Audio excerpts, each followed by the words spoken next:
రాజేంద్రనగర్లో భారీగా నకిలీ సిగరెట్లు పట్టుపడ్డాయి. గగన్ పకట్ పార్కింగ్లో మాటు వేసిన 4 స్మగ్గర్లు ఎస్ఓటీ పోలీసులు పట్టుకున్నారు. వారి వద్ద నుండి 2 కోట్ల విలువ చేసే విధంగా వివిధ బ్రాండ్లకు చెందిన సిగరెట్లని రాజేంద్రనగర్ ఎస్ఓటీ బృందం సీజ్ చేసింది. నిందితులపై కేసు నమోదు చేసుకున్న పోలీసులు దర్యాప్తు చేస్తున్నారు. నిందితులు బీహార్ నుంచి హైదరాబాద్కు ఓ కంటైనర్లో సిగరెట్లు స్మగ్లింగ్ చేస్తున్నారనే సమాచారంతో పట్టుకున్నామని పోలీసులు తెలిపారు.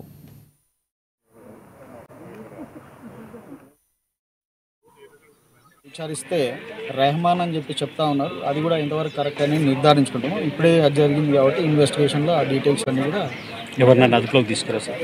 ఇప్పుడు డ్రైవర్లు ఒక 2 ఉన్నారు.